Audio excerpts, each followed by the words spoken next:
Karachi, the largest city in Pakistan, home to 18 million residents, and also the fastest growing megacity in the world. This metropolis constitutes 22% of Pakistan's urban population, with a constant influx of migrants seeking jobs from all over the country. It is also the only port city in Pakistan. In 1947, at the time of independence, Karachi was a city of 450,000 people. To the north of it was the seasonal Liari River, and beyond that to the north, there were extensive fields, orchards, and pasture lands. To the east of Liari was the Malir Oasis. Post-independence, Karachi's master plans declared these parts as protected green areas.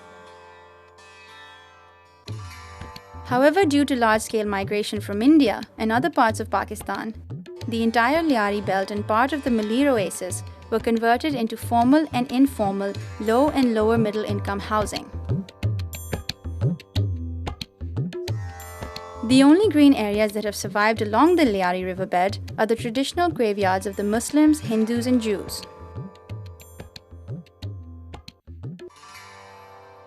हमारे story के मुताबिक हमारे इलाके हसनौलिया village को 250 साल से ऊपर हो चुके हैं। हमें याद है कि इस नदी लियारी नदी में पहले साफ पानी आता था।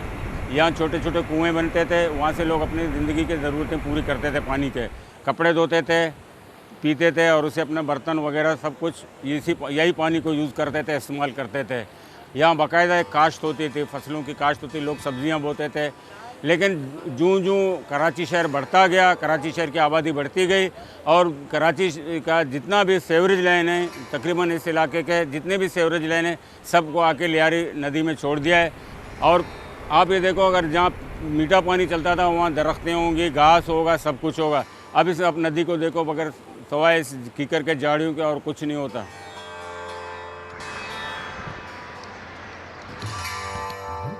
This expansion of the city into the pasture land of the villages located on the periphery in the Karachi district has continued. And over 150,000 residential plots have been developed here in just the last 3 years, suffocating what were meant to be Karachi's lungs. Karachi used to have a very thriving rural hinterland. Agricultural practices here were very sound. And even till like in the 1973 master plan, we had a very clear vision of where we wanted to go in terms of expanding the agricultural base and using it in a way so that food security is ensured in Karachi. But then a number of things happened actually, because of which the agricultural and the rural hinterland in Karachi is now in fact facing an existential threat. The proportion of agricultural land to built up land, the agricultural land was 4 times that of built up land in 1948, but by 2010 it was 0.4%. In 1960, 61% of the land in Karachi was cultivable land, but by the year 2000 it was left to only 19%. So that's a massive reduction in the cultivable land and agricultural land. All these areas are, massively extracted for sand and gravel. 318,000 cubic feet of gravel and sand being extracted every day. So it's an enormous amount, and up to 20 feet to 30 feet depth, at most places have been extracted. And more alarmingly is the groundwater level that has been going down. It's more than 300 feet now, and that's according to a study recently done by the Department of Geography, University of Karachi. This reduction in the agricultural land also has an implication for climate change, for example, because green spaces act as a very strong resilience factor within the city in combating, for example, extreme heat events and also urban flooding. Because in case of urban flooding, the green spaces within the city, they act as an infiltration basin.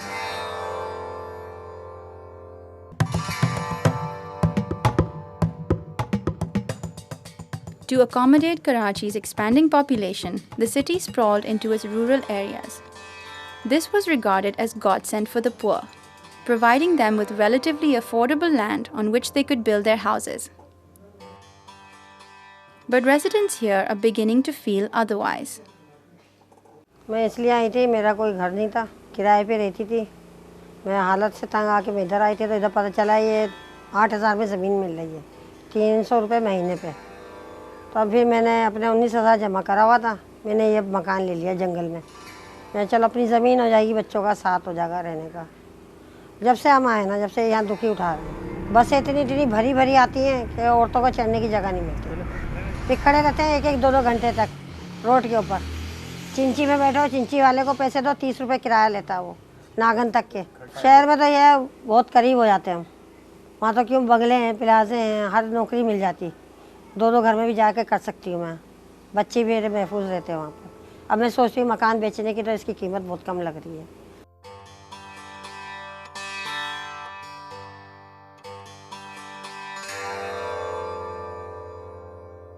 पहले हम लालू खेत में रहते थे किराए पे, और वहाँ अच्छी तरीके से हम लोग यानी कि ज़िंदगी गुजार रहे थे। वहाँ ये था कि फ़ौरन तो हर चीज़ जगह के लिए गाड़ी मिल जाती थी, एक ही गाड़ी सफ़र करते थे। और फिर वहीं के में 2-3 बच्चे हमारे काम करते थे लालू खेत में। कम से कम हमारे यानी कि एक आदमी के 70 से लेके 80 तक खर्चा है खाली किराए का, और 2 घंटे, पौने 2 घंटे का यानी कि सफ़र करना पड़ जाता है। यानी कि अगर यहाँ से हम शहर में किराए पे रहते हैं ना, तो वो हमारे लिए बेहतर है। According to a study done by the Urban Resource Center in Karachi, the challenges associated with commuting over long distances can be judged from the manner in which more than 2,000 women travel from just 3 urbanized villages in the north to elite settlements in the south for their livelihoods. They leave home at 6 a.m. and don't return till 7 or 8 p.m., spending around 4 hours in transit. The commute costs approximately 90 rupees a day, which is roughly equivalent to 50% of rented accommodation in the city centre.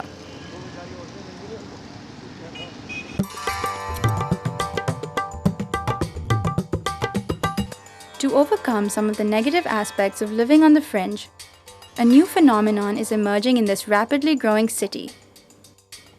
This is the densification of the old inner city's low-income, formal and informal settlements. Individual homes on small lots are being turned into high-rise apartment blocks, not only changing the lifestyles of the inhabitants, but also the physical form of the city. Punjab Colony exemplifies this trend, where demand for living in the city centre is driving this densification.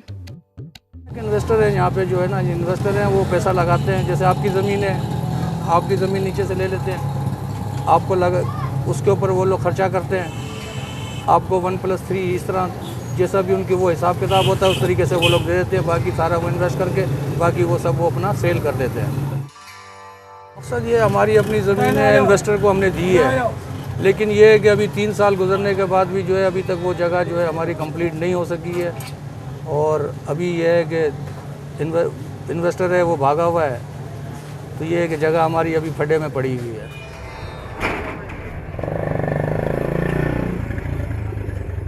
Construction हुई है, ये cantonment board के हिसाब से ले दे की हुई है। वो पैसा लेते हैं तो कंस्ट्रक्शन होती है, न ड्राइंग है न डिज़ाइन है। उन्होंने अपनी एक आजादारे बनाई हुई है, वो चौधरी बने हुए, हमें जिस तरह चाहे वो रख सकते हैं।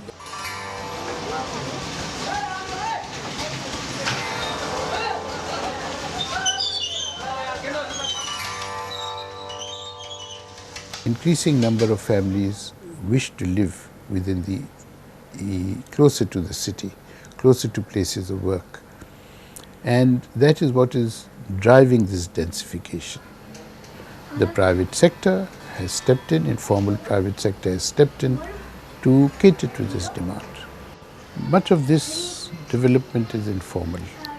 In the case of the Kachi Abadis, it's completely informal. Therefore, these structures are not monitored. They don't follow any rules, regulations of the Karachi Building Control Authority. These high-rise buildings are built on very shallow foundations. In an earthquake, they will simply collapse. Rules and regulations related to ventilation, related to light are not followed.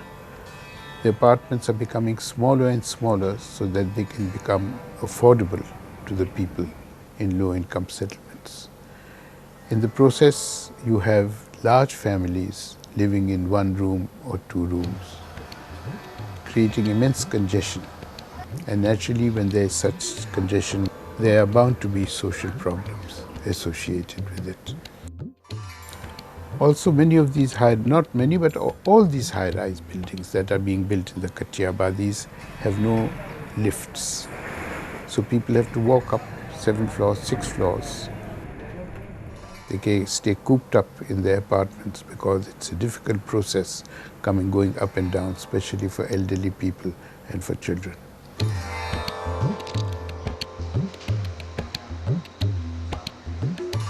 Janti Pawar is a clerk who lives in a rented flat in the center of the city. The disadvantages of living here are numerous. मेरे घर में मेरी family total 7 अफराद हैं। Mummy papa है, मैं हूँ, sister है, 2 बच्चे, मेरी वाइफ है। अगर किसी और के घर पे आप जाओगे ना तो आपको 8 या 10 फैमिली एक ही घर के अंदर एक ही कमरे में आपको मिलेगी। बस 2 कमरे, 1 सहन है, जिस पे हम मम्मी पापा है वो सहन में सो जाते हैं और हम लोग हमारे बच्चे हम एक कमरे में सोते हैं। मसले मसाले कभी, क्योंकि हमारी जो है सैलरियाँ ना टाइम पर नहीं होती, तो हम लोग कभी लेट दे देते तो हमें इतनी बातें सुना के जाता है कि पूरी बिल्डिंग वाले सुनते हैं। फिर कभी कभार ऐसा भी होता है, वो हमें धमकियाँ भी देके कि भाई घर खाली करो वरना सुबह बजता हम खुद आके आपका सामान बाहर निकाल देंगे। In spite of this, Pawar and his family prefer these conditions over those associated with living on the city's edge, where he might be able to own a house. यहाँ से इतना आसान है इसलिए कि यहाँ से बच्चों की स्कूल मेरे करीब है और मेरी जॉब भी करीब है। अगर ऐसा कि हम लोग कहीं कराची से बाहर के रहते और बच्चे मेरे शहर में पढ़ रहे तो वहाँ से यहाँ लाना बड़ा डिफ़िकल्ट हो जाएगा। अगर वहाँ जगह मैं ले ली और मुझे सहूलत ही वो ना मिले तो फिर मेरे तो सारा बेकार है, क्योंकि जितना मैं वहाँ से आने किराया दे दूँगा करना उसके बेहतर मैं यहाँ ही रह के इसको किराया दे के क्लियर ना करूँ। Clearly, demand for accommodation in the urban center is driving densification. But it's not the only reason. So that is one aspect of densification. The other is that families are multiplying. So what happens is that people build upwards to accommodate their expanding families. These are the two trends that are currently changing the landscape of the informal settlements in Karachi.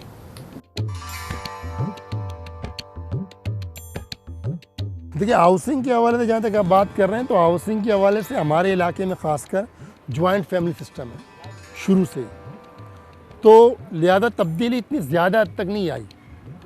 जो हमने घर देखा हुआ पहले जब हमने बचपन में देखा, कम से कम एक कमरा था, जो अब जाके अगर उसके बच्चे हुए, बच्चों ने शादियाँ कर ली, उसी जगह पर डबल होके 2-3 कमरे बन गए। और इसी बुनियाद पर जो है इलाका मतलब बढ़ तो रहा है, लेकिन कि जगह तो महदूद है। आपको मालूम है कि जगह कोई मतलब 100 गज़ को 200 गज़ तो नहीं कर सकता, अलबत्ता उसको स्टेप बाय स्टेप बढ़ा रहे हैं, बिल्डिंगें बन रही हैं।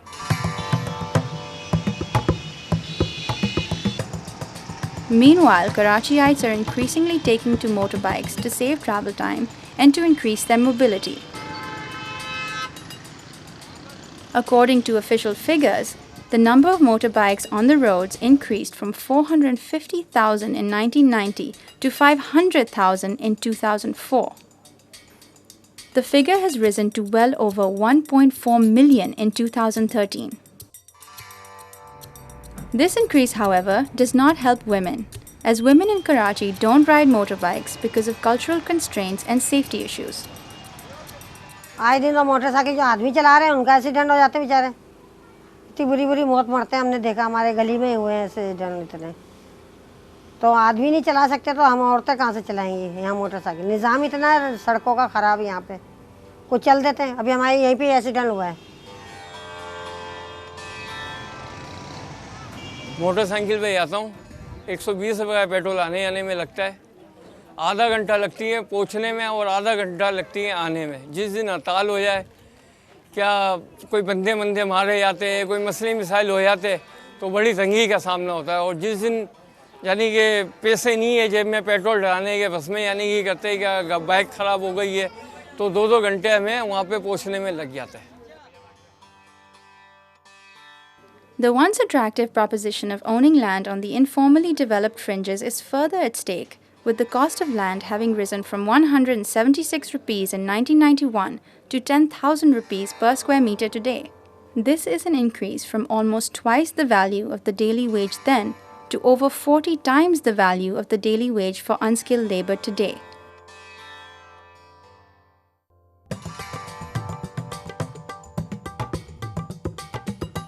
Much of Karachi's land use, housing and transport problems could be overcome if the poor lived near their places of work in formally planned areas.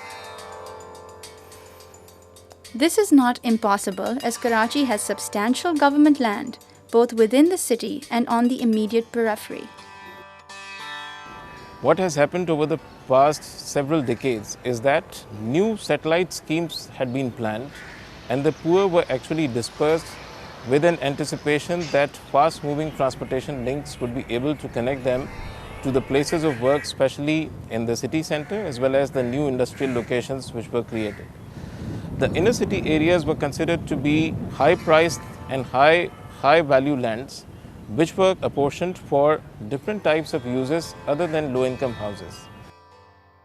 It is usually believed that lower income settlements will eventually become ill-managed and will not have a potential to maintain a certain type of urban morphology, urban performance which is desired by the relatively high-end real estate developers. But one thing which has been missing in our policy framework is the possibility of allocating funding, allocating credit for acquiring land. Usually the credit is kept for the construction of properties on land which is already owned by any owner.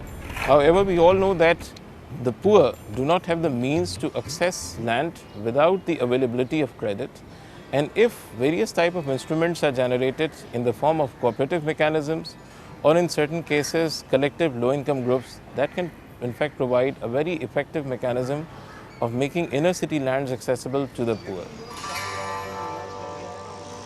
Meanwhile, city dwellers are increasingly opposed to this planning mindset that relegates them to the fringes rather than accommodate them closer to the center. भाई हम जाना ही नहीं चाहते, हमको जब यहाँ हमारी जगह पे हमारे वतन में जहाँ हम रह रहे हैं हमको यहीं सहूलत देना। सरजानी टाउन में क्यों देवे, हमको यहीं दे देवे, डिफेंस में दे देवे, पंजाब कॉलोनी में दे देवे, गुलशन इकबाल में दे देवे, गुलशन मेहमान में दे देवे। हमको इतना दूर क्यों भेजा कि हम लोग ऐसे फालतू गए हैं जो हम लोग को खड्डे में भेजेगा हुकूमत। तो एक जो घर होता है ना, जिसे कहते हैं माँ, ज़मीन को कहते हैं, पाकिस्तान को कहते हैं, जहाँ बंदा रहता है वही रिहाइश अच्छी होती है। मैं मर जाऊँगा तो आप कईमाबाद से सरजानी नहीं आओगे, वहाँ सिर्फ जनाजे में 10 लोग होएंगे, 20 होएंगे, 30 होएंगे। यहाँ मैं मरूँगा तो 400 लोग होएंगे।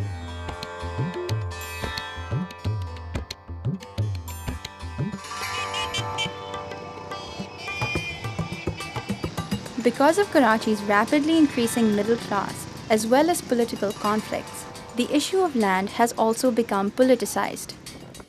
Political parties, have also now been divided along ethnic lines.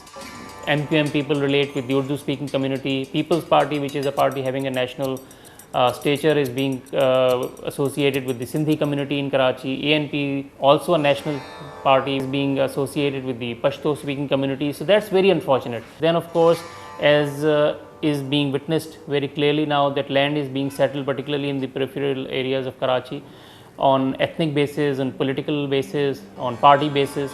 So, of course, that also creates a lot of friction. And of course, when you have that kind of a tension that is created, then there is, of course, naturally a spill off in the form of violence and crime and killings. Yeah.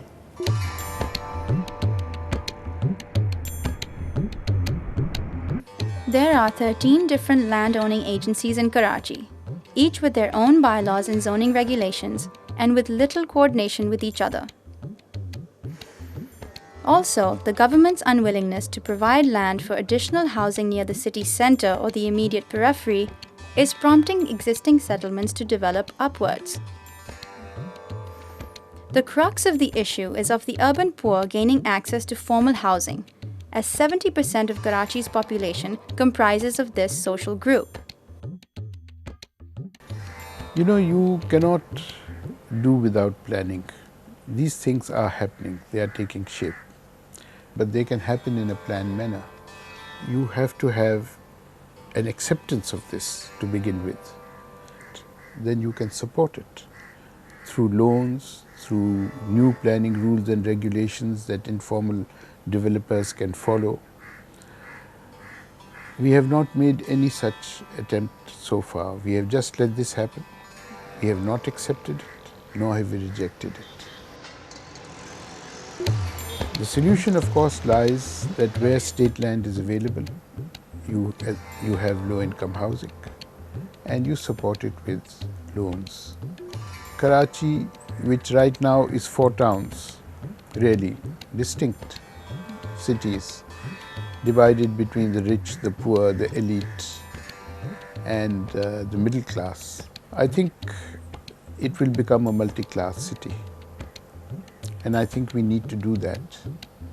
A very important factor that would help in the creation of this multi-class city is the circular railway.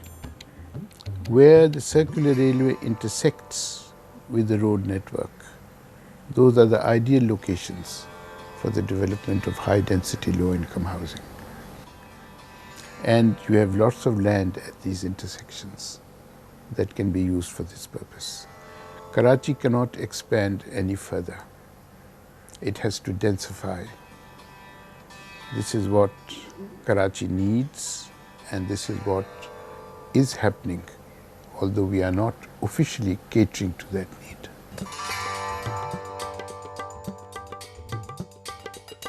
Housing demand in Karachi is 80,000 units per year, of which the formal sector fulfills only 40%. Traditionally, the rest has been provided by the development of individual plots in informal settlements on the city's fringes. Given the rising cost of transport and land, this is no longer a viable option. Hence, the densification of the inner city informal settlements through the building of high-rises will not only increase, but will accelerate, creating islands of poverty and deprivation in areas of relative affluence.